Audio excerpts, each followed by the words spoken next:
Ada beberapa klien yang ketika mendirikan sebuah badan usaha begitu, seperti CV atau perseroan komanditer atau bahkan badan hukum berupa perseroan terbatas atau PT, kadang malah bertanya kepada saya dan minta masukan. Pak, kira-kira nama usaha saya ini apa ya? Nama CV saya atau nama PT saya gitu. Ada masukan enggak, Pak? Gitu.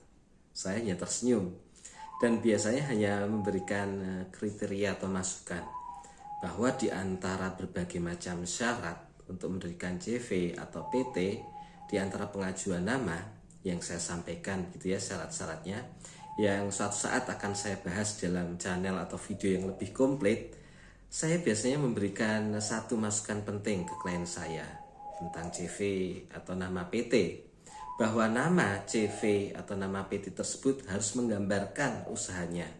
Sebagai contoh, PT yang bergerak di bidang transportasi atau rental mobil, rental motor, misalnya namanya Jaya Transportasi Mandiri, gitu. Jadi ketika orang membaca nama PT tersebut sudah ngeh gitu ya, sudah connect di dalam otaknya gitu, dalam benaknya bahwa oh, PT ini bergerak pasti di bidang transportasi, di dalam bidang rental motor, mobil dan sebagainya, atau mungkin di bidang pariwisata misalnya, tidak jauh dari namanya gitu. Atau misalnya Anda mendirikan sebuah usaha ya, CV atau PT, bergerak di dalam bidang obat-obatan gitu ya. Bisa namanya misalnya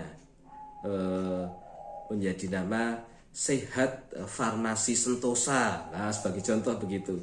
Jadi orang sudah klik bahwa oh mesti PT atau usaha ini bergerak di bidang obat-obatan atau tidak jauh dari itu.